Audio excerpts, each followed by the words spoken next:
Have you ever wanted something badly, like really badly, but somehow never moved an inch toward it? You picture success late at night. You imagine a better life, more money, more respect, more freedom. But when the alarm goes off and it's time to put in work, you roll over and think, I'll get serious tomorrow. If that sounds familiar, this story is about you.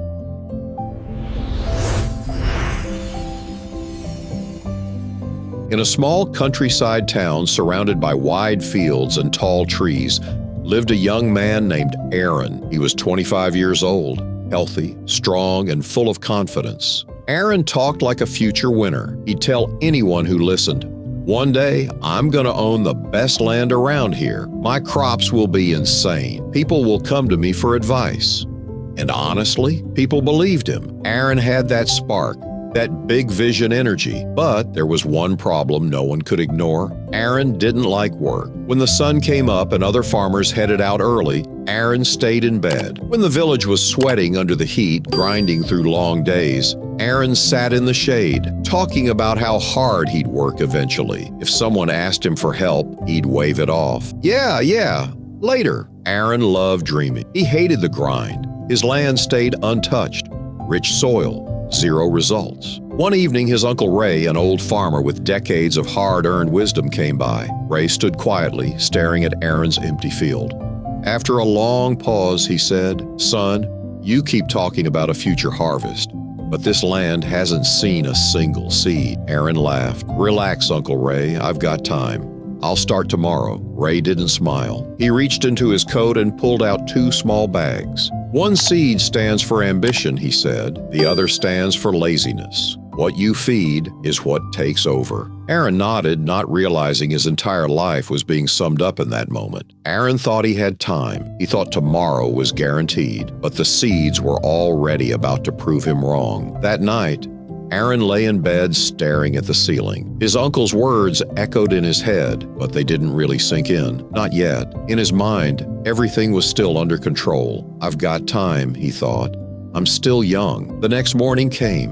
The sun rose, birds chirped, and Aaron stayed in bed. He told himself he'd plant the ambition seed later that day, but later turned into afternoon. Afternoon turned into evening. By nightfall, nothing had changed. Days passed like that. Eventually, out of boredom more than intention, Aaron walked to his field and planted both seeds. He didn't think much about it. "Let's see what happens," he muttered. "I'll deal with it later." And with that, he went right back to his old habits.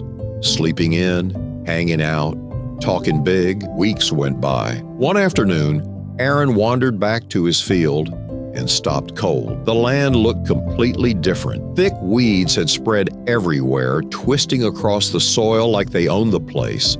They were strong, aggressive, and out of control. And somewhere beneath all that mess was the ambition seed. Aaron dropped to his knees and brushed the dirt aside. There it was, small, weak, barely alive. Right then, Uncle Ray appeared again, standing at the edge of the field. "This," Ray said quietly, pointing to the land, "is your life. Ambition is delicate," he continued. "Miss a few days and it starts dying. Laziness grows all by itself." The truth hit Aaron hard.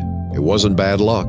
It wasn't lack of talent. It was comfort. That night, Aaron couldn't sleep. For the first time, he admitted something painful. "If I don't change now, this is exactly how my future will look." But realizing the truth was only the first step. The real test would come with what Aaron did the next morning. Before the sun rose the next morning, Aaron was already awake. No alarm, no excuses. He walked straight to the field and started pulling weeds with his bare hands, one by one. The work was brutal. His back ached. His hands burned. His body screamed for rest. More than once, he thought about quitting, but he didn't. Day after day, Aaron showed up.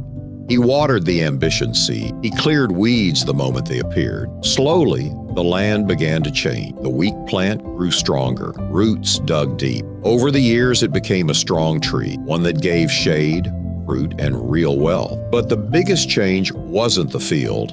It was Aaron. He stopped being the guy who talked about success and became the guy who worked for it. Years later, when people asked how he did it, Aaron said, "I stopped feeding laziness. Here's the truth. Every one of us carries two seeds. One is ambition, the other is laziness. Ambition needs daily effort. Laziness grows quietly if left unchecked. Don't wait for tomorrow. Start today. So ask yourself, what seed are you feeding right now?